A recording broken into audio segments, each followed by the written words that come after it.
मंत्री से सादर आग्रह है, अपने आशीष वचन से हम सबों को संबोधित करने की कृपा करें।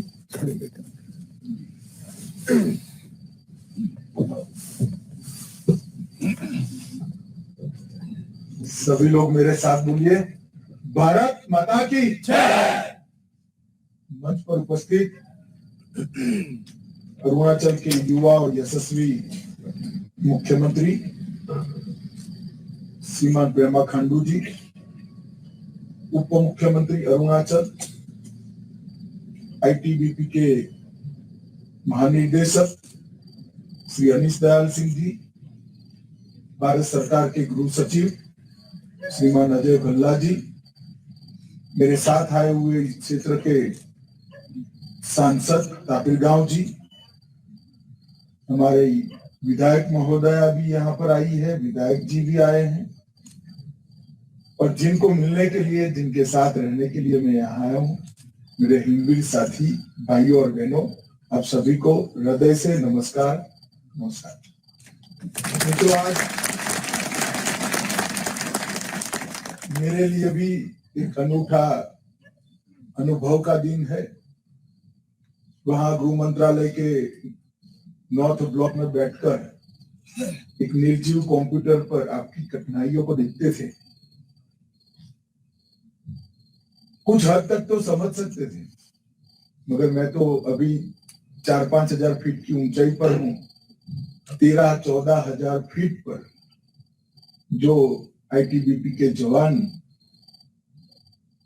-45 डिग्री टेम्परेचर के अंदर देश की सुरक्षा को सुनिश्चित करते हैं, पूरे देश भर की ओर से मैं आप सभी को बहुत बहुत आपके त्याग, समर्पण, बलिदान और शौर्य के लिए बहुत बहुत बधाई देना चाहता हूं।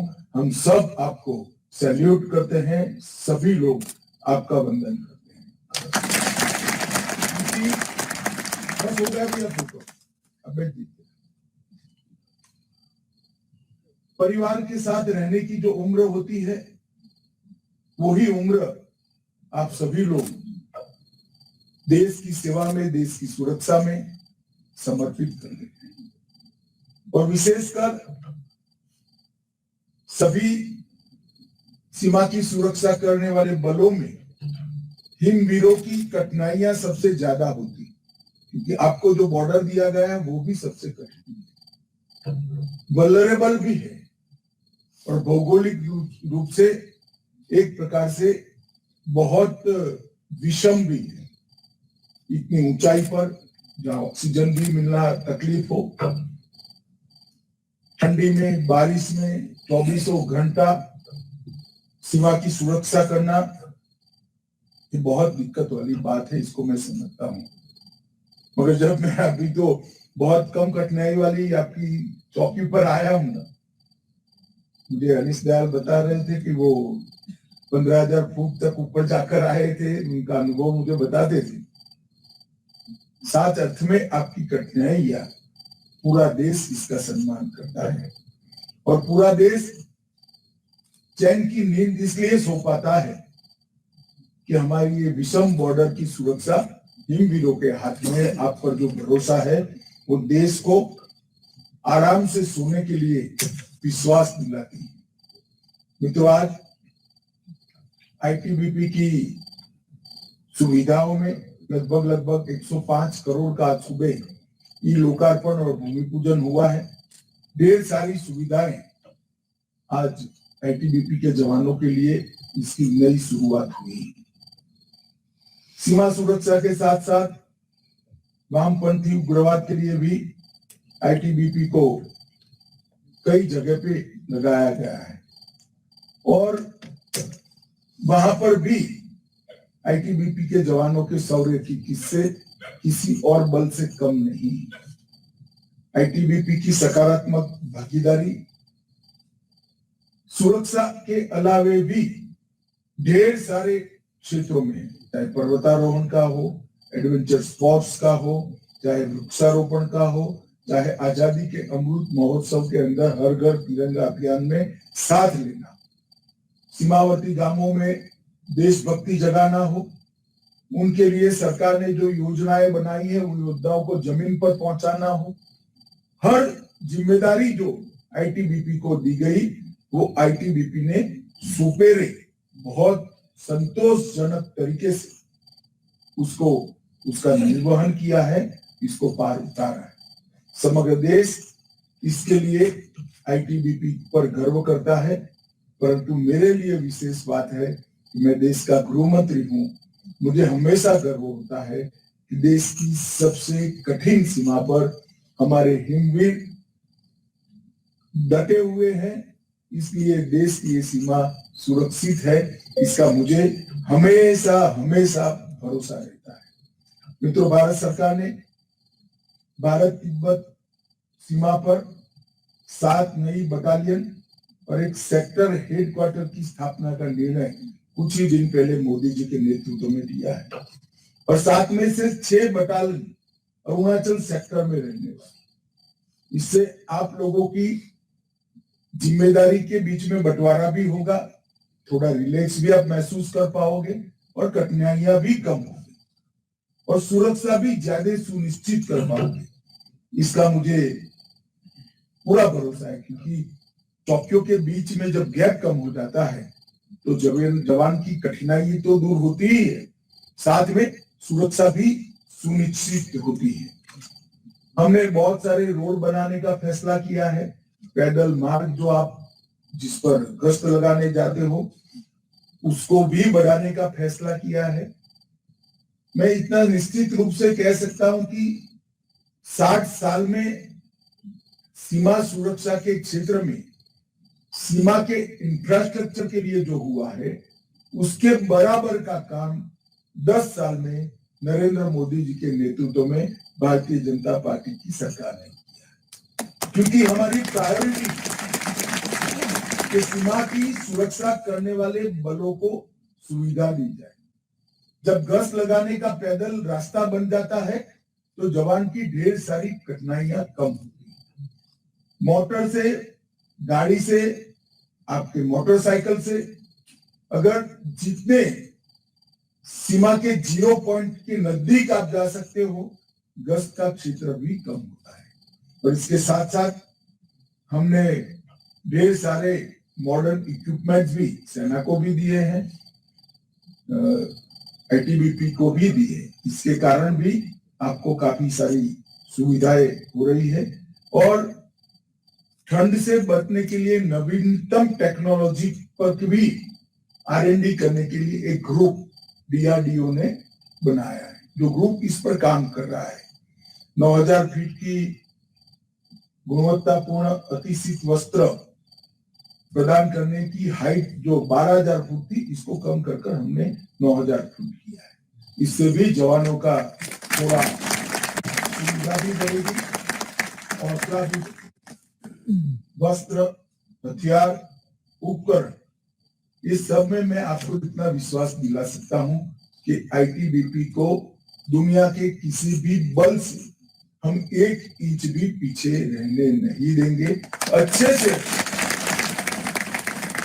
सर्दी का विरोध करने वाले, इसको रोकने वाले वस्त्र, उपकरण और टेक्नोलॉजी आपको प्रदान करने के लिए भारत सरकार निश्चयी है। यहाँ से आपके परिवार में बात करने के लिए सबसे अच्छी सैटेलाइट फोन की फैसिलिटी भी हमने उपलब्ध कराई है और बहुत कम चार्ज में आप बात कर सकते हो और ऑप्टिकल फाइबर केबल के माध्यम से लास्ट माइल कनेक्टिविटी को भी बेहतर बनाने का हम काम कर रहे हैं। बीएसएनएल को भी सूचना दिया है 4G कनेक्टिविटी विशेषकर अरुणाचल के दुर्गम क्षेत्रों के अंदर जितनी बढ़ाई जाए, इसके लिए सारी संभावनाओं को तराशते हुए बीएसएनएल गृह विभाग के बजट के अलग से अपने बजट में से भी ये काम कर रहा है। न केवल आईटीबीपी के जवान, अरुणाचल में दूरस्थ गांव में रहने वाले अरुणाचल वासियों को, भारत के नागरिकों को भी ये सारी सुविधाएं हम बहुत कम समय के अंदर उपलब्ध कराएंगे। मैं आयुष्मान सीएपीएफ आवास योजना, सीएपीएफ आवास वेब पोर्टल, तीनों का निश्चित रूप से जिक्र करना चाहता हूं।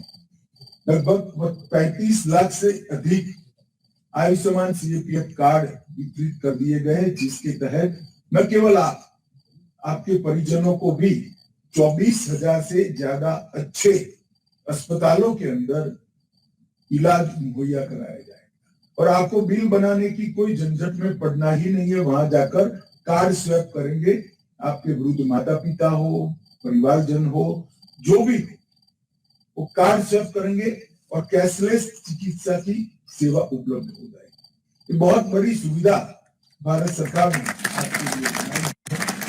लगभग 2015 से लेकर आज तक 2100 करोड़ रुपया की लागत से 13,000 घर, मैं सभी सीएपीएफ की बात कर रहा हूं, 13,000 घर और 113 से ज्यादा बैरक्स का निर्माण कर दिया है और 2022 तक उसमें से 11,000 मकानों को बनाकर जवानों को दे दिया है और 113 में से 107 बैरक बनाने का काम समाप्त हो गया है।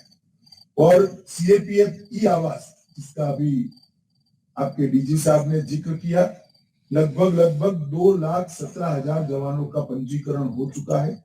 मैं चाहूंगा कि प्रत्येक हिमवीर इसका पंजीकरण करा दें और हमारा जो प्राथमिक अनुमान बना है, इसमें लगभग हाउसिंग सेटिस्फेक्शन रेशियो में 13% की वृद्धि देखने को मिलती है।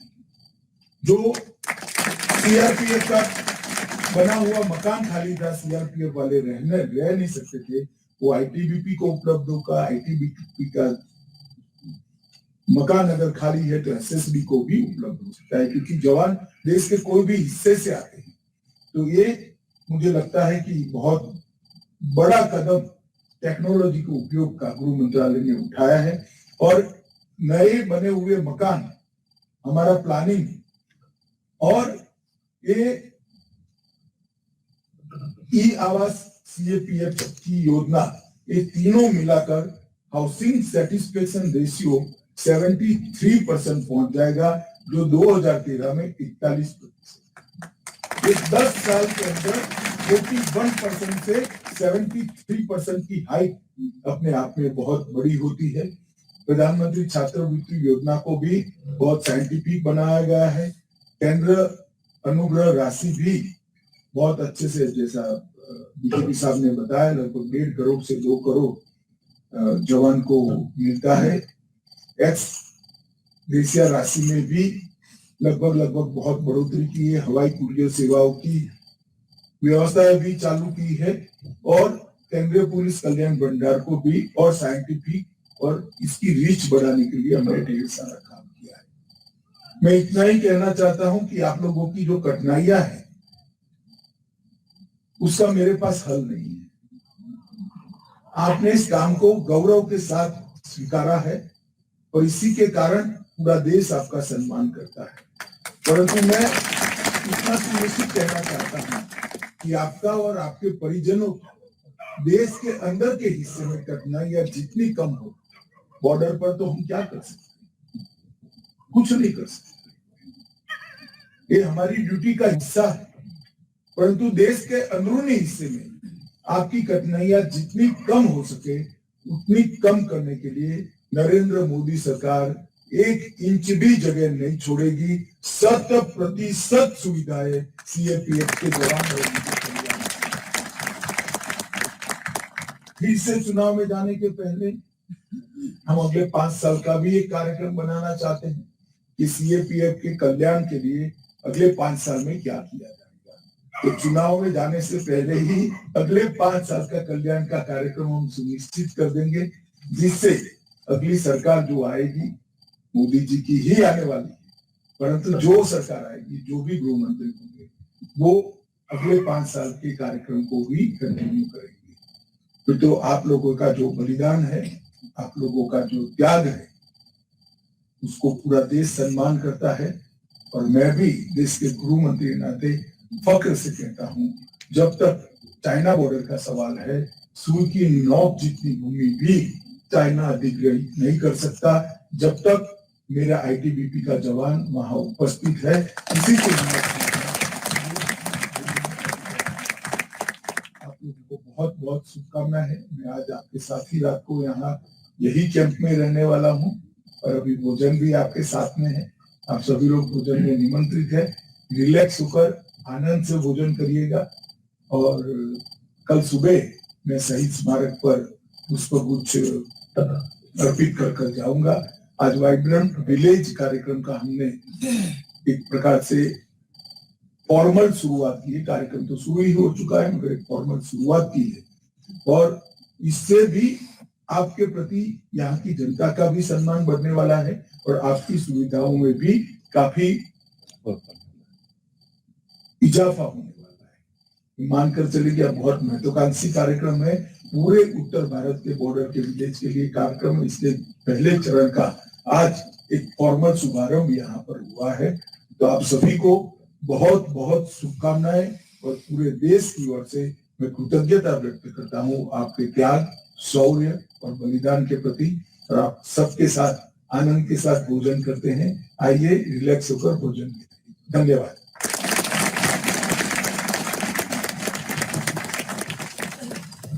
धन्यवाद महोदय।